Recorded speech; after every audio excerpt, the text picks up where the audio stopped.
Bonjour à toutes les bien-aimés du monde entier dans le Seigneur Jésus-Christ. Nous allons partager sur la croissance spirituelle en Jésus-Christ. Prenons nos Bibles, nous prenons le passage du psaume 89. Le psaume 89 à partir du verset 16 qui nous dit « Béni est le peuple qui connaît le son de la trompette. Il marche, ô Yahweh, à la clarté de ta face. » Amen. Avant de continuer notre message, prions frères et sœurs. Père, nous te bénissons. Merci pour ta grâce, pour l'œuvre de la croix. Merci pour ta pensée. Illumine de plus en plus et de mieux en mieux les yeux de nos cœurs à la compréhension spirituelle, à la lumière de ta parole par le Saint-Esprit. Au nom puissant du Seigneur Jésus-Christ. Amen. Nous allons dans le livre d'Éphésiens à partir du chapitre 4. Éphésiens chapitre 4, nous prenons le verset 11. Le verset 11 qui nous déclare lui-même, c'est-à-dire Dieu, donc a donné les uns pour être apôtres, les autres pour être prophètes, les autres pour être évangélistes, les autres pour être pasteurs et docteurs, pour travailler au perfectionnement des saints, pour l'œuvre du service, pour l'édification du corps de Christ, jusqu'à ce que nous soyons tous parvenus à l'unité de la foi et de la connaissance du Fils de Dieu, à l'état d'homme parfait plutôt, à la mesure de la parfaite stature de Christ, afin que nous ne soyons plus des enfants flottants et emportés, et là à tout vent de doctrine, par la tromperie des hommes et par leur ruse à séduire artificieusement, mais afin que, suivant la vérité avec la charité, nous croissions en toutes choses en celui qui est le chef, c'est-à-dire Christ, dont tout le corps bien ajusté et lié ensemble par toutes les jointures de son assistance tire son accroissement selon la force qu'il distribue à chaque membre, afin qu'il soit édifié dans la charité. Amen. Au verset 15, il nous est dit afin que, suivant la vérité, avec la charité, nous croissions en toutes choses en celui qui est le chef, c'est-à-dire Christ. La pensée centrale de ce passage est que nous croissions à tout égard en celui qui est le chef, Christ. Donc nous constatons que les ministères donnés par le Seigneur Jésus-Christ ne sont pas une fin en eux-mêmes, mais des moyens que Dieu accorde à son Église pour son édification et sa croissance spirituelle. Amen.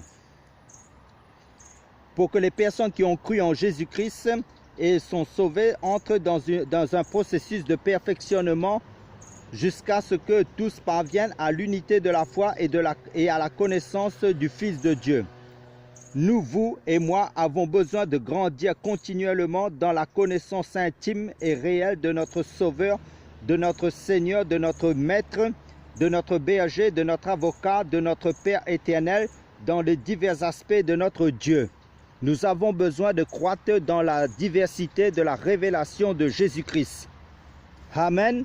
Car notre Dieu, c'est la révélation perpétuelle pour évoluer, pour grandir spirituellement, afin que notre amour pour lui et notre attachement grandissent, pour que notre relation personnelle, intime avec lui devienne de plus en plus réelle et quotidienne, pour ne pas tomber dans la monotonie, dans la routine et surtout pour ne pas tomber dans la religiosité. Car la maturité spirituelle consiste à croître jusqu'à la mesure de la stature parfaite de Christ. Car dans la Bible, nous avons beaucoup de promesses qui est capitale pour l'Église en fonction du message que nous allons développer en Jésus-Christ. Prenons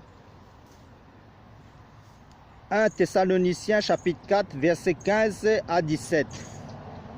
Il nous est dit, car nous vous disons ceci, par la parole du Seigneur, que nous qui vivrons et resterons pour l'avènement du Seigneur ne précéderont pas ceux qui dorment. Car le Seigneur lui-même, avec un cri de commandement et une voix d'archange et avec la trompette de Dieu, descendra du ciel et les morts en Christ ressusciteront. Premièrement, Puis nous qui vivrons et qui resteront seront enlevés ensemble avec eux dans les nuées, à la rencontre du Seigneur dans les airs, et ainsi nous serons toujours avec le Seigneur. Comme nous avons vu au début de notre message au psaume 89 qui nous disait « Heureux le peuple qui connaît le son de la trompette ». Qui est ce peuple qui va entendre le son de la trompette? Justement, la Bible nous dit dans le livre d'Éphésiens chapitre 5 que Jésus va revenir prendre une église sans tache ni ride, une église glorieuse.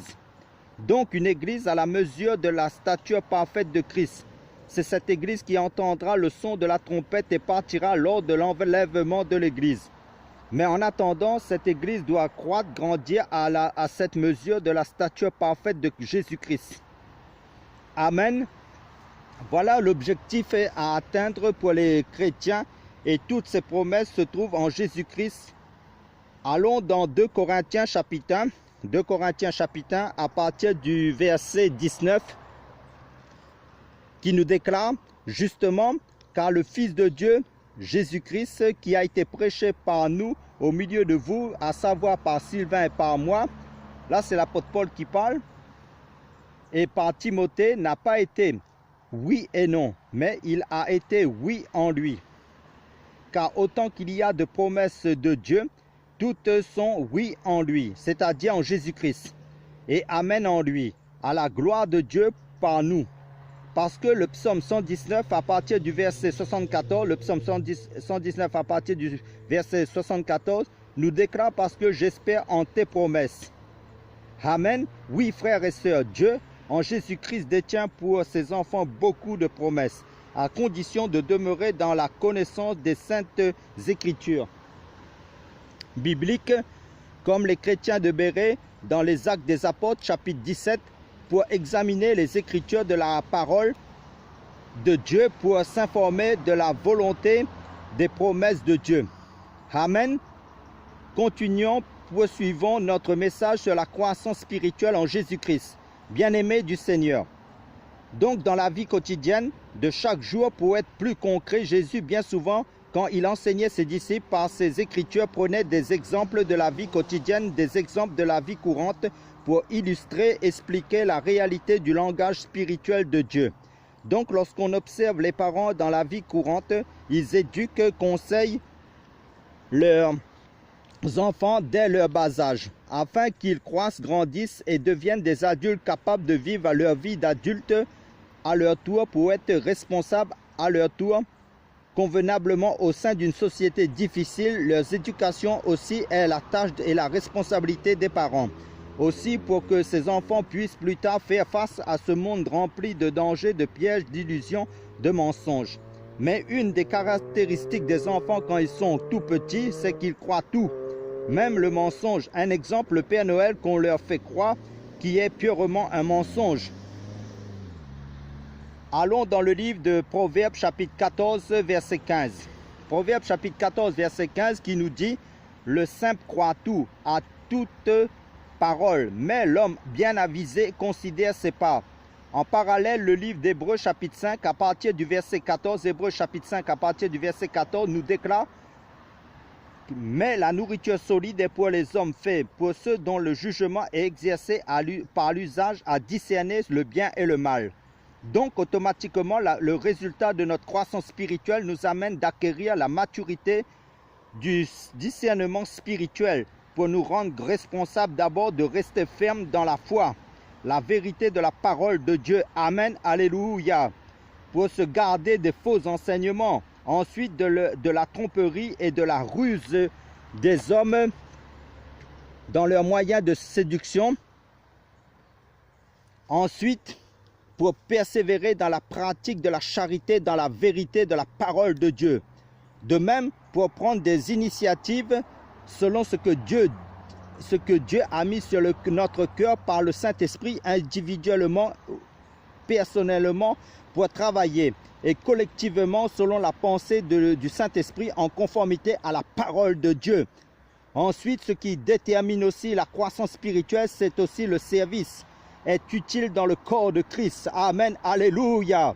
L'Église, car celui qui est béni par le Seigneur et qui croit spirituellement bénira aussi les autres personnes dans le service, dans l'œuvre du Seigneur, pour nourrir sur le plan spirituel les âmes du Seigneur, pour encourager, pour fortifier, pour éclairer à la lumière de la parole de Dieu les personnes qui ont soif et faim de la vérité. Prenons la première épître de Pierre chapitre 4 versets 10 à 11.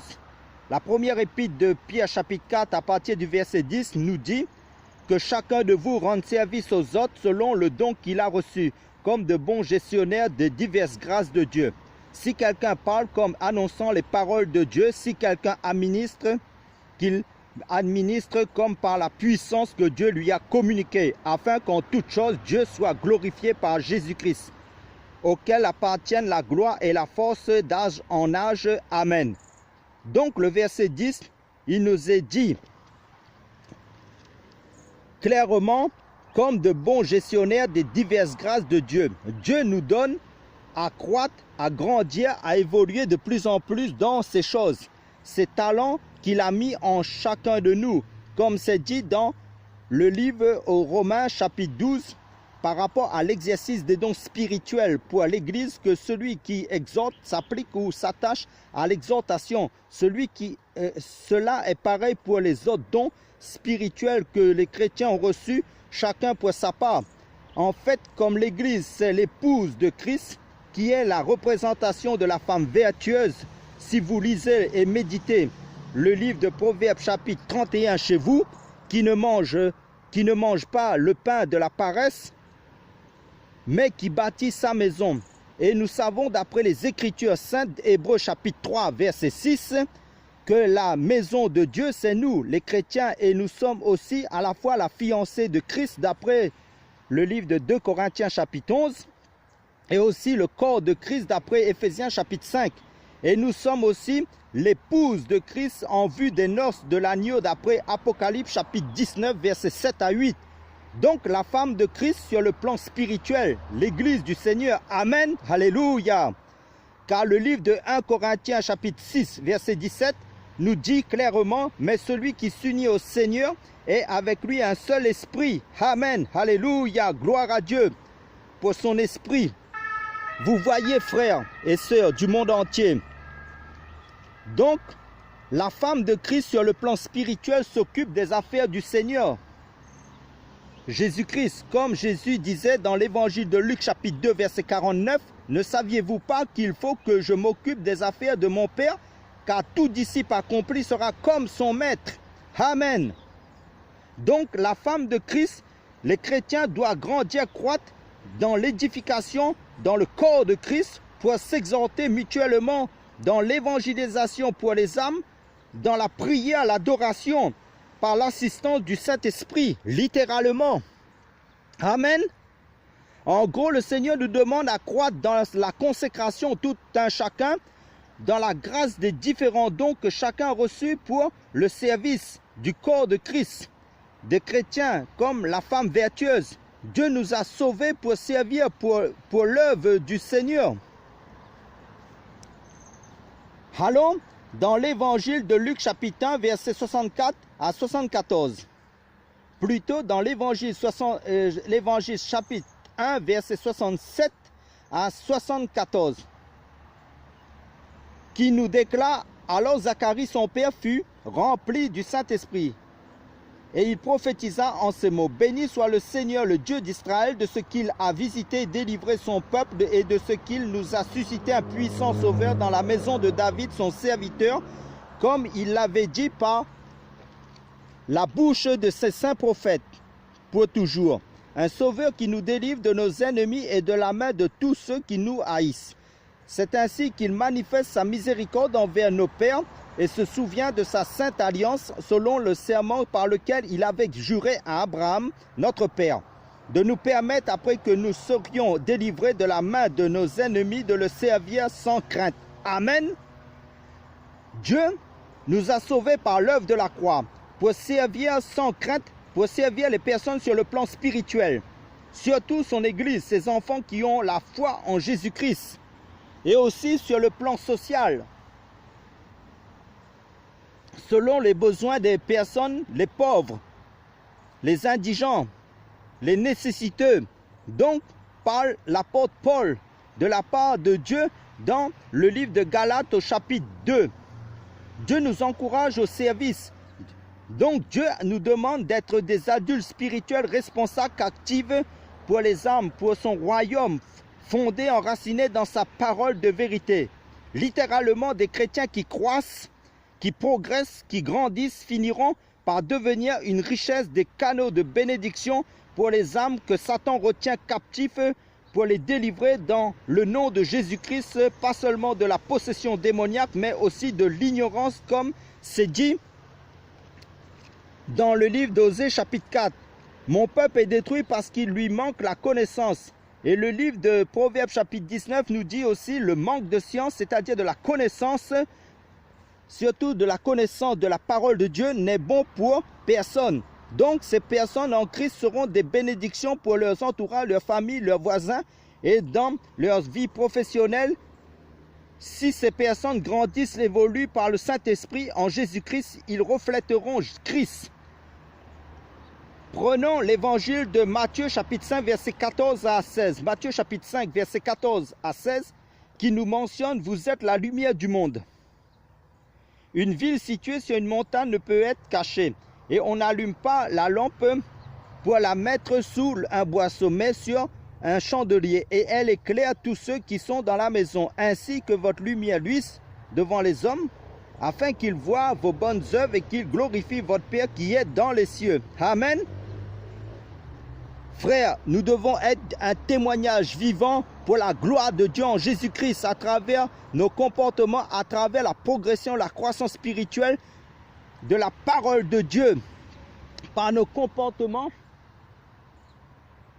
par notre vie.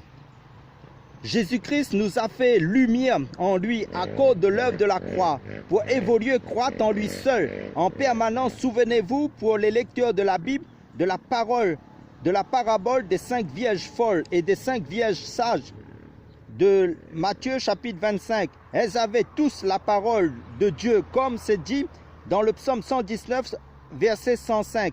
Ta parole est une lampe à mes pieds, c'est-à-dire ces vierges avaient la lampe. Dans Matthieu chapitre 25.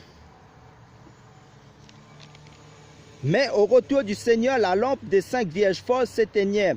Pourquoi? Justement, dans ce passage de l'évangile de Matthieu chapitre 5, verset 14 à 16, nous avons l'explication parce que le Seigneur nous dit que votre lampe luise, brille sans cesse jusqu'à son retour. Comment? En pratiquant les œuvres du Seigneur, ce que sa parole nous recommande de faire.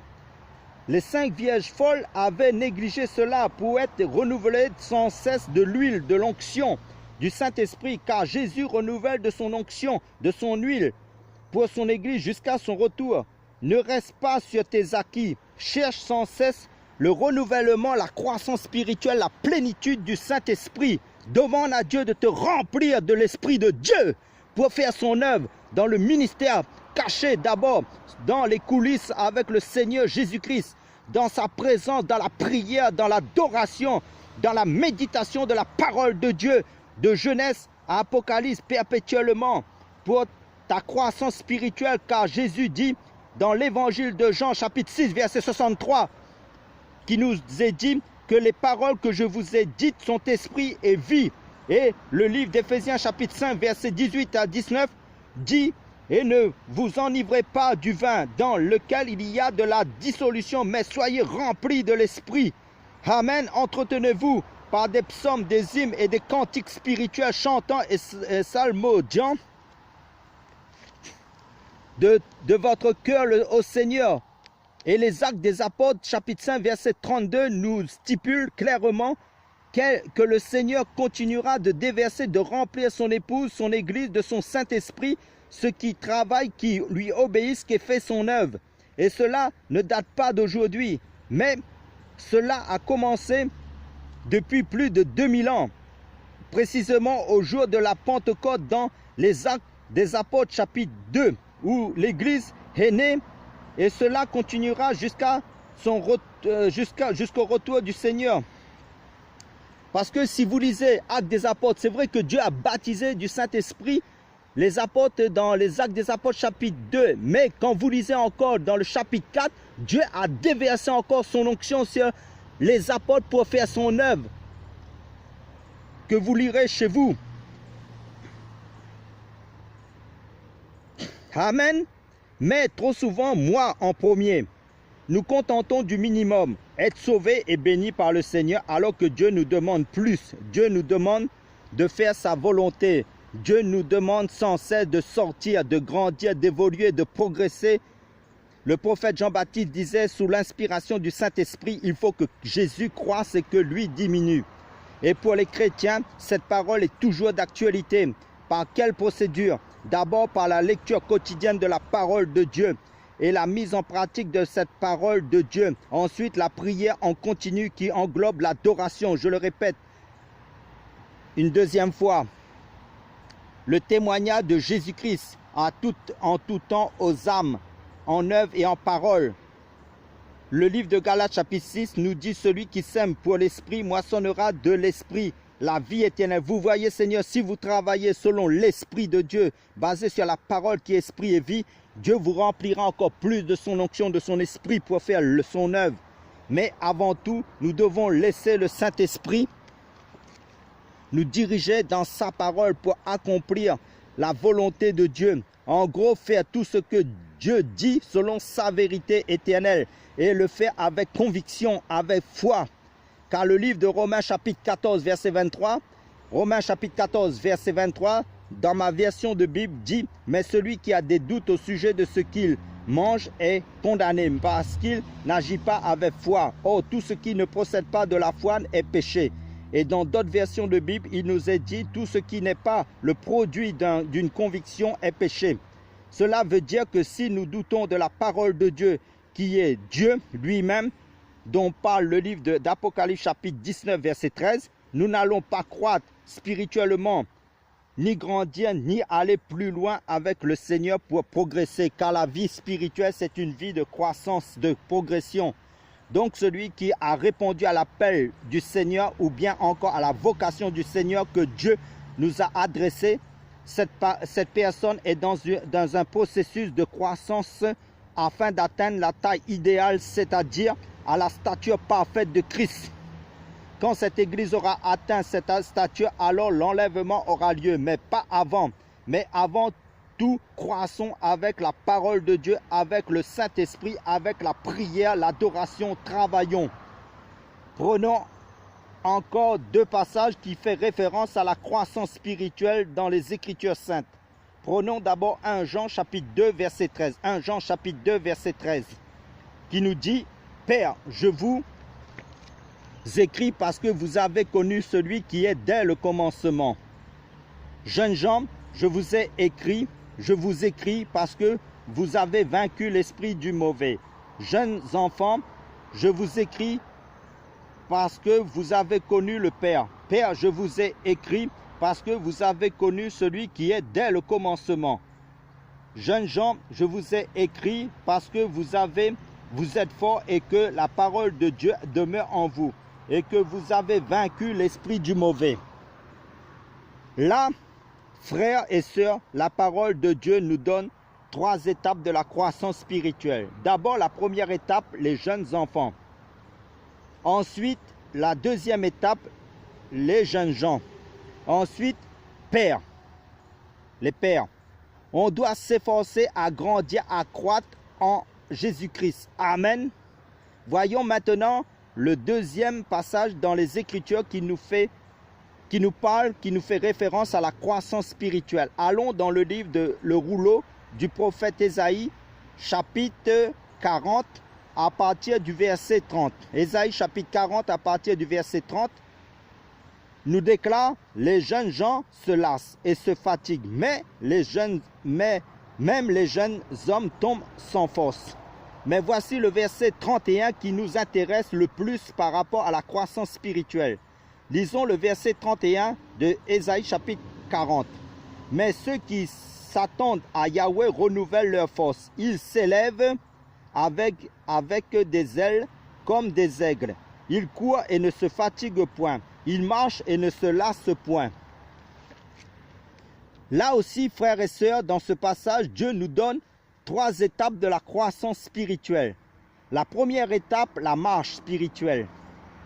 La deuxième étape, la course spirituelle. La troisième étape s'élève comme les aigles, c'est-à-dire l'envol spirituel. C'est pour cela que je vous ai dit, l'Église sera enlevée, d'après 1 Thessaloniciens chapitre 4, versets 16 à 17, que vous lirez chez vous.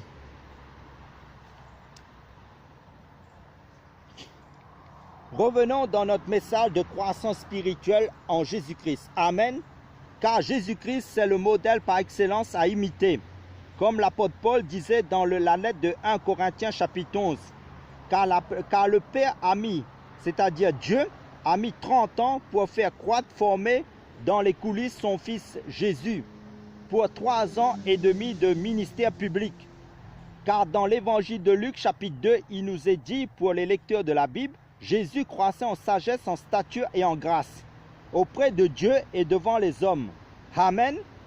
Et l'Église de Christ, qui est son épouse, subit le même processus de croissance spirituelle dont parle l'évangile de Luc chapitre 6. Mais tout disciple accompli sera comme son maître. Amen. Alléluia. C'est cette Église accomplie qui entendra le son de la trompette lors de l'enlèvement de l'Église. Prenons le livre de Romains chapitre 8 à partir du verset 29 à 30. Nous dit, car ceux qu'il a connus d'avance, il les a aussi prédestinés à être conformes à l'image de son Fils, afin qu'il soit le premier-né de beaucoup de frères. Et ceux qu'il a prédestinés, il les a aussi appelés. Et ceux qu'il a appelés, il les a aussi justifiés. Et ceux qu'il a justifiés, il les a aussi glorifiés. Donc, un jour, l'Église, c'est-à-dire les enfants de Dieu rassemblés en un seul corps, aura atteint cette stature parfaite de Christ, parce que la parole de Dieu nous dit, bien-aimés, nous sommes maintenant enfants de Dieu, et ce que nous serons n'a pas encore été manifesté. Mais nous savons que lorsque cela sera manifesté, nous serons semblables à lui, parce que nous le verrons tel qu'il est. Dont parle la première épître de Jean, chapitre 3.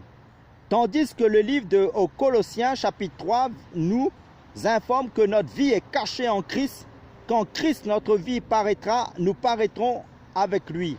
Et Jésus nous incite à toujours rechercher les choses d'en haut, et à demeurer dedans, car les choses d'en haut sont éternelles, et de croître dans cela.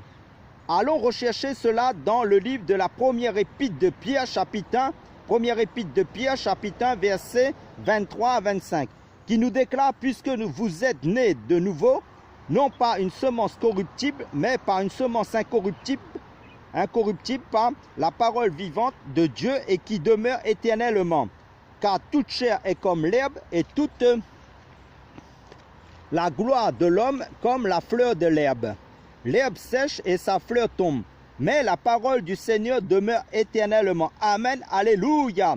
Et cette parole est celle qui vous a été annoncée par l'Évangile. Amen. Car dans l'Évangile de Jean chapitre 6, Pierre disait à Jésus, « Seigneur, à qui irions-nous? C'est toi qui as les paroles de la vie éternelle. » Amen. Par la grâce de Dieu, Pierre avait saisi l'essentiel. Rappelez-vous, dans l'évangile de Luc, chapitre 10, verset 42. Luc, chapitre 10, verset 42, Jésus disait, « Une chose est nécessaire, et Marie a choisi la bonne part, qui ne lui sera pas ôtée. » Amen, alléluia. Marie aussi a saisi l'essentiel. Cela veut dire quoi? Pierre et Marie avaient saisi la révélation du ciel, les choses d'en haut. Car Jésus disait dans l'évangile de Jean chapitre 3 verset 13, « Personne n'est monté au ciel si ce n'est celui qui est descendu du ciel, le Fils de l'homme qui est dans le ciel. » Et dans l'évangile de Jean chapitre 8 verset 23, Jésus dit carrément, « Vous êtes d'en bas, mais moi Jésus, je suis d'en haut. » C'est-à-dire du ciel. Amen, alléluia. Donc Jésus-Christ est venu nous révéler les réalités du ciel. son royaume éternel et comment y accéder et de croître dans les choses du ciel, d'en haut, les choses d'en haut, qui est lui-même en personne, qui est la parole de Dieu. Comme j'ai dit dans Apocalypse chapitre 19, verset 13, que Jésus est la parole de Dieu. Amen, alléluia, gloire à Dieu. Car Dieu a utilisé des hommes par son Saint-Esprit pour consigner sa vérité dans ce livre qu'on appelle la Bible, qui est centré sur Jésus-Christ, la parole de Dieu incarnée. Car ce livre, la Bible, n'est pas comme les autres livres, ni terrestres, mais célestes, qui est la révélation des choses d'en haut du ciel de Jésus-Christ. Et nous devons nous abreuver, manger, croître dans cette source des Écritures saintes, constamment à cette nourriture du ciel pour croître à la stature parfaite de Christ, pour entendre le son de la trompette au retour du Seigneur et ne pas manquer de l'huile dans nos vases en réserve. Amen. Pour finir, prenons l'évangile de Jean chapitre 15 verset 4 qui nous dit de la part du Seigneur, « Demeurez en moi et je demeurerai en vous. Comme le sarment ne peut de lui-même porter du fruit s'il ne demeure pas attaché au cep. Ainsi vous ne pouvez pas non plus si vous ne demeurez pas en moi, c'est-à-dire en Jésus-Christ, dans la parole de Dieu. » Amen. Il est à noter, c'est l'essentiel, que la source de notre croissance spirituelle soit le Seigneur Jésus-Christ, lui seul. Amen. Donc, pour mieux comprendre, saisir la pensée du Seigneur, le plus important, c'est ce que nous sommes en Jésus-Christ, à cause de l'œuvre de la croix. Et cela, c'est le produit de notre relation, de notre communion avec sa parole, avec Jésus, dans sa présence, dans la prière, la méditation de sa parole, l'adoration dans les coulisses avec le Seigneur. Donc la qualité de notre croissance spirituelle dépendra aussi de notre intimité avec le Seigneur, dans le secret, avec le Seigneur, notre relation avec lui. Car la réalité de la vie chrétienne, la croissance spirituelle, c'est Jésus-Christ vivant en nous, par son Saint-Esprit. Donc parle le livre de Colossiens chapitre 1, à savoir Christ en vous, l'espérance de la gloire. Amen, alléluia. Gloire à Jésus-Christ. En fait, la croissance spirituelle dans chaque enfant de Dieu se résume à la croissance de la vie de Jésus en nous. C'est notre vocation, l'appel que Dieu nous adresse. La parole nous dit Dieu est fidèle. Lui qui nous a appelés à la communion de son Fils Jésus-Christ, notre Seigneur, il vous affermira aussi jusqu'à la fin pour que vous soyez irréprochables au jour de notre Seigneur Jésus-Christ. Dont parle le livre de 1 Corinthiens chapitre 1. Amen. Frères et sœurs, prions. Père, merci pour ta grâce. Aide-nous à croître spirituellement à la stature parfaite de Christ par ta grâce, par ton Saint-Esprit dans ta parole de vérité éternelle, à persévérer dans ta volonté, dans ta fidélité jusqu'à la fin. Car c'est toi qui bâtis ton Église pour ta gloire, Père, dans le nom du Seigneur Jésus-Christ. Amen.